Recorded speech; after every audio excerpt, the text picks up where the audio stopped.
Hello dear student.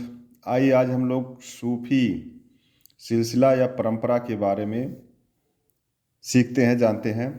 जिस प्रकार से हिंदुओं के बीच में मध्य युग में, खास तौर पे 8वीं से 18वीं सदी के बीच में भक्ति का आंदोलन चला, ठीक उसी प्रकार से इस्लाम में भक्ति और प्रेम के आधार पर सूफीवाद का प्रादुर्भाव हुआ। जहाँ तक सूफी शब्द की बात है तो सूफी सफ़ का अर्थ है ऊन या बकरी अथवा भेड़ के बाल का कपड़ा। अर्थात जो व्यक्ति सफ़ के बने हुए वस्त्र को पहनता है उसे सूफी कहा जाता है। कुछ विद्वानों ने सफ़ा शब्द को पवित्रता या शुद्धता से लगाया है। कुछ लोगों ने कहा ऐसे व्यक्ति जो ऊनी वस्त्र पहनते हों अथवा ऊनी वस्त्र पहन के गुफाओं में रहते हों उन्हें सूफी कहा जाता है। इस विचारधारा के सबसे पहले शुरुआत 9वीं सदी में अरब में इब्न उल अरबी प्रथम व्यक्ति था जिसने सूफी जगत में का महत्वपूर्ण सिद्धांत वहदत उल वजूद, भगवान का सर्वव्यापक है और सब में उसकी झलक है, मतलब इस सिद्धांत वहदतुल उल वजूद का अर्थ है भगवान सर्वव्यापक है और सब में उसकी झलक है का प्रतिपादन किसने किया था? इब्न उल अरबी ने। इसी प्रकार 9वीं सदी में दूसरा विचारधारा जिसे वजूदी सिद्धांत, जो ये है वहदतुल उल वजूद, वजूदी सिद्धांत इसे कहा था, इसके खिलाफ एक नई विचारधारा पनपी जिसका नेतृत्व किया था अलाउद्दीन सिमानी। इन्होंने एक सिद्धांत प्रतिपादित किया जिसका नाम है वहदतुल उल शुद्ध या शरीयत के आधार पर मान्यता का प्रतिपादन किया था।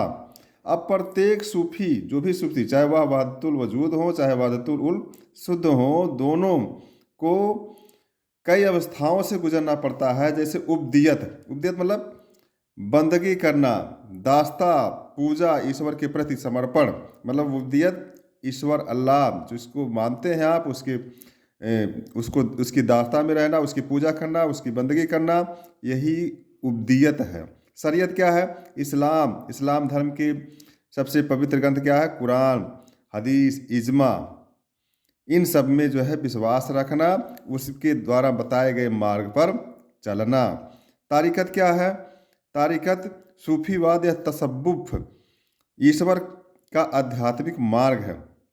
ईश्वर तक पहुँचने का यह आध्यात्मिक मार्ग है, उसे तारिकत कहा जाता है। मारिफत क्या है? वसूल से रहना और वसूल पर बने रहकर ईश्वर को प्राप्ति करना। हकीकत, यथार्थ, वास्तविक, असलियत, आप जो हैं जैसे हैं उसको जो है प्रदर्शित करना, उसको जो है सब लोग जाने का आप क्या है, कैसे हैं, उस रूप में रहना ही क्या है? हकीकत। फना क्या है? जो आपका नश्वर शरीर है वह आध्यात्मिक मार्ग से गुजरते हुए नष्ट हो और ईश्वर के चरणों में विलीन हो जाए। ये जो है 6 मार्ग सूफी वाद के सिद्धांत हैं। इसी को अपना करके सूफी लोगों को विश्वास रखते हुए ईश्वर को पाने का मार्ग बताया है। अरब जगत में जो सूफी परंपरा प्रचलित हुई थी वह फारस आई, फारस से मध्य एशिया, मध्य एशिया से अफगानिस्तान, अफगानिस्तान से भारत में पहुंची। आईन अकबरी के अनुसार, आईन अकबरी किसने लिखा है? आईन अकबरी के अनुसार 14 सूफी परंपराएं हैं। तो आईन अकबरी किसने लिखा था? अबुल फजल ने, फारसी भाषा में। तो 14 सिलसिलों, जो सिलसिला मतलब होता है परंपरा, इन सिलसिलों का प्रचलन था। लेकिन भारत में सर्वव्यापक रूप में चिश्ती सूफी मत का प्रचलन हुआ जिसकी स्थापना भारत में ख्वाजा मोइनुद्दीन चिश्ती ने किया था। ये ख्वाजा मोइनुद्दीन चिश्ती मोहम्मद गोरी के साथ 1192 ईस्वी में भारत आए। सर्वप्रथम इन्होंने लाहौर में अपना लंगर या खनकाह स्थापित किया, लेकिन वहाँ पर माहौल जमा नहीं। तब दिल्ली आए। दिल्ली में नित्य मार पीट, झगड़े, लड़ाई, कत्लेआम देखकर इनका मन वहाँ भी नहीं लगा और यह चले गए अजमेर। अजमेर तो की चौहान वंश की राजधानी थी, वहाँ पर इन्होंने अपनी खनकाह स्थापित किया। इनको भगाने के लिए कई दूत मंडल, रामदास जैसे गुरु को भेजा जो है, लेकिन वो भी उनकी शिष्यता में आ गए। कई हिंदुओं को अपना इन्होंने शिष्य बना लिया। इनकी जो है मज़ार कहाँ पे है? अजमेर में। ख्वाजा साहब ने की मृत्यु जो हुई थी 1235 ईस्वी में, इन्होंने अपना शरीर त्याग दिया था। मोहम्मद गोरी ने ख्वाजा मोइनुद्दीन चिश्ती को सुल्तान उल हिंद की उपाधि दिया था। शेख मोइनुद्दीन चिश्ती के दो प्रसिद्ध शिष्य हुए। कौन कौन से हुए? हमीदुद्दीन नागौरी और कुतुबुद्दीन बख्तियार काकी। हमीदुद्दीन नागौरी को सुल्तान उल तरीकिन की उपाधि शेख मोइनुद्दीन चिश्ती ने दिया था। इसका अर्थ होता है असहायों का बादशाह। सुल्तान उल तरीकिन का अर्थ होता है असहायों का बादशाह। इसी प्रकार कुतुबुद्दीन बख्तियार काकी, जिनकी मृत्यु 1235 ईस्वी में हुई थी।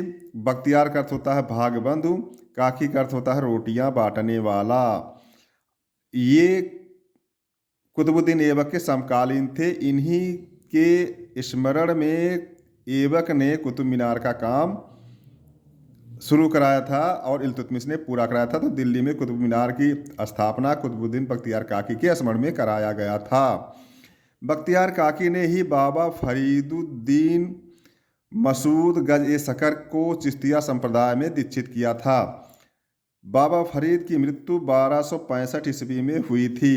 इन्हीं के नेतृत्व में चिश्तिया संप्रदाय पूरे भारत में लोकप्रियता हासिल किया था। इनकी रचनाएं आदि ग्रंथ में संकलित है। आदि ग्रंथ की रचना किसने किया था? गुरु अर्जुन देव 5वें गुरु थे, जिनमें जो है बाबा फरीद की रचनाओं को भी संकलन किया गया था। इनका विवाह बलवन की पुत्री हुजैरा से हुआ था। ये चिल ए माकुस की साधना करते थे। चिल ए माकुस मतलब होता है कुएं में उल्टा लटक करके ईश्वर को, आराध्य को स्मरण करना। इनके दो शिष्य हुए, अलाउद्दीन साबिद और निजामुद्दीन औलिया। अलाउद्दीन साबिर ने साबरी मत या सिलसिले की स्थापना किया था। निजामुद्दीन औलिया सबसे लोकप्रिय सूफी हुए चिश्तिया संप्रदाय में। इन्होंने चिश्तिया संप्रदाय को पूरे भारत में लोकप्रियता प्रदान करने में सफलता पाई। इन्हें जो है हिंदू मुस्लिम एकता का वातावरण तैयार किया निजामुद्दीन औलिया ने। औलिया का विचार था संगीत ईश्वरी प्रेम और सौंदर्य का से साक्षात्कार कराने का साधन है। संगीत को, गायन को इन्होंने साधना का एक मार्ग माना है। औलिया के संपर्क में हिंदू योगियों से था। इन्होंने योगियों से साधना को भी स्वीकार किया।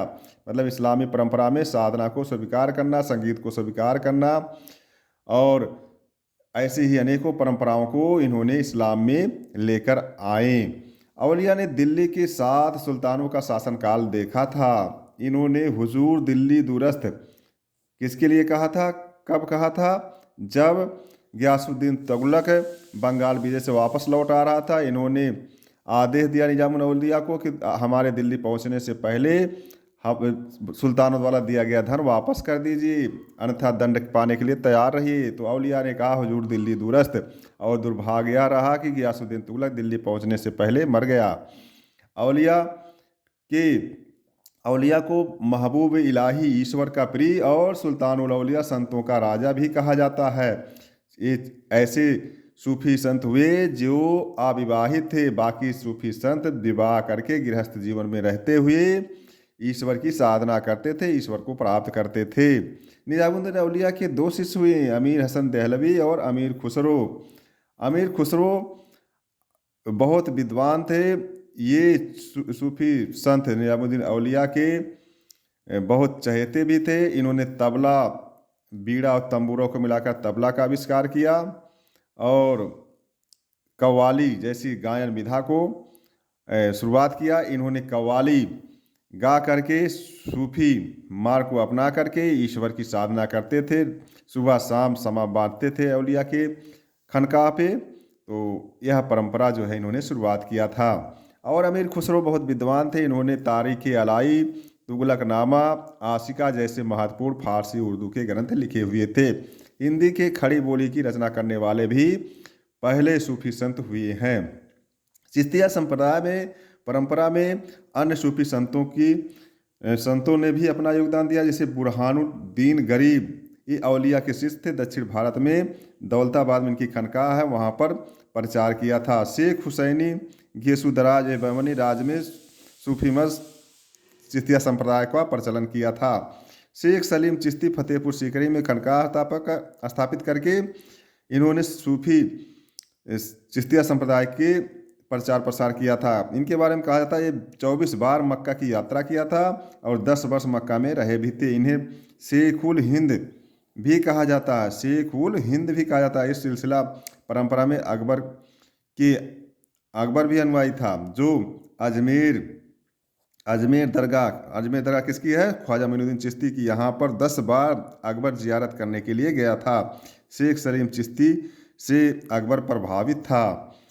इस पंथ के लोगों की विशेष बात यह है कि इस पंथ के लोग विवाहित रह कर के सन्यासी जैसा जीवन बिताते थे। निजामुद्दीन औलिया केवल अपवाद हैं जो अविवाहित थे, बाकी सभी संत विवाहित होकर के ईश्वर को पाने की साधना करते थे।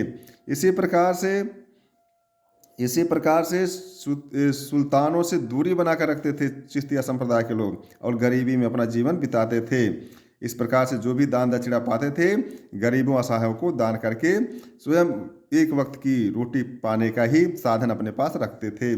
प्रार्थना, व्रत, उपवास, हज, मक्का का तीर्थाटन जरूरी समझा जाता था। इस प्रकार से सूफी संप्रदायों में चिश्तिया संप्रदाय भारत में सर्वाधिक लोकप्रिय और प्रचलित है। यही इंटरमीडिएट विषय के सिलेबस में है। फिर भी हम लोग आइए जानते हैं कि सूफी मत चिश्तिया संप्रदाय के अलावा भारत में और कौन कौन से सूफी मत या सिलसिले प्रचलित थे, उनके बारे में जानते हैं। तो सूफी मत में दूसरा संप्रदाय जो भारत में प्रचलित है चिश्तिया के अलावा, वह है सुहरावर्दी, जिसकी स्थापना शिहाबुद्दीन सुहरावर्दी ने किया था, जिनकी मृत्यु 1134 ईस्वी में हुई थी। भारत में इसकी स्थापना बहाउद्दीन जकारिया ने किया था। ये मुल्तान में इनकी खनकाह है। इस पंथ में उत्तराधिकार वंशानुगत होता था। ये संसारिक जीवन में रहते हुए भी सुविधापूर्ण जीवन बिताते हुए ईश्वर को प्राप्त करते थे। संगीत को साधना में बाधक समझते थे। शेख जहानिया जहांगस्त लोकप्रिय सुहरावर्दी संत थे। तीसरा संप्रदाय है कादरी सिलसिला। इस सिलसिला की स्थापना अब्दुल कादिर गिलानी ने किया था। किसने किया था? अब्दुल कादिर गिलानी ने। भारत में इस परंपरा की स्थापना मोहम्मद गिलानी ने किया था। शेख के पुत्र अब्दुल कादिर और शेख मूसा पूरे भारत में इस संप्रदाय की स्थापना करके फैलाया था। शेख मूसा को अकबर ने 4000 का मनसब भी प्रदान किया था। इसी सिलसिले में मीर मोहम्मद या मियाँ मीर भी थे, जिन्होंने स्वर्ण मंदिर को दान दिया था। इनके शिष्य में मुल्ला शाह, जिनकी शिष्यता दारा शिकोह और जहां आरा ने भी किया था। तो कादिर सिलसिला चिश्तिया संप्रदाय के बाद लोकप्रिय था, जो जिनका अनुयायी मुगल बादशाह भी हुए हैं। फिरदौस सिलसिला की स्थापना बदरुद्दीन ने किया था। इसी सिलसिले में हुसैन बल्खी भी आते हैं। अगला सिलसिला है नक्शबंदिया सिलसिला, या भारत में इसकी शुरुआत बाकी बिल्लाह ने किया था। इस सिलसिला में सबसे कट्टर था। इसी सिलसिले में शेख अहमद सरहिंदी आते हैं, जो अकबर, जहांगीर और शाहजहां के समकालीन थे। ये शिया और हिंदुओं के कट्टर विरोधी थे। इन्हीं के पुत्र शेख मूसा हुए, जिनका शिष्यता औरंगजेब ने ग्रहण किया। 16वीं सदी में शाह वलीबुल्ला इस परंपरा में सूफी संत थे।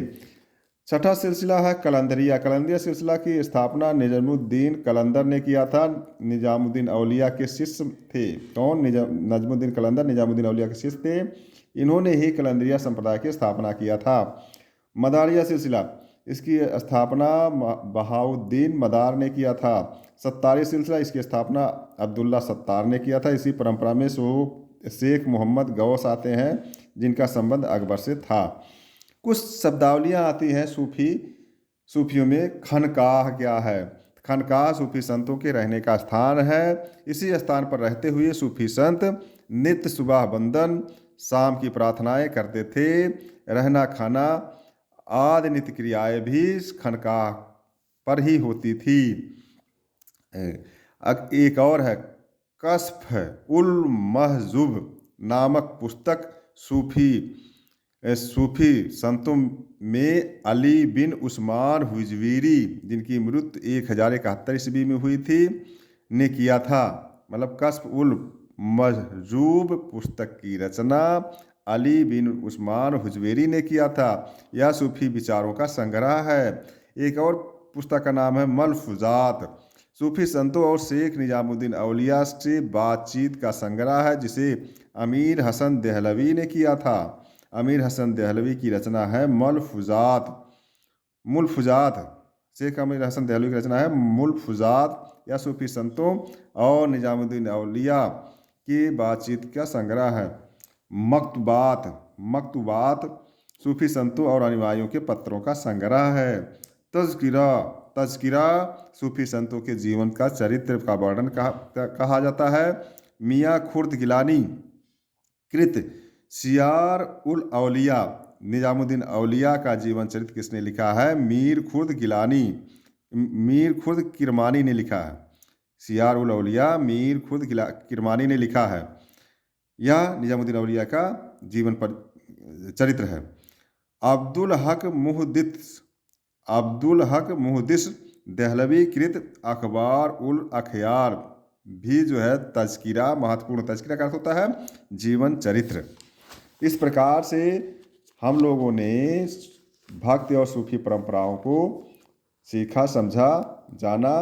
प्रिय छात्र, इसको आप लोग स्मरण करें, अध्ययन करें और अपने भाषा शैली में लिखें और अच्छा नंबर प्राप्त करें। Best of luck. Thank you.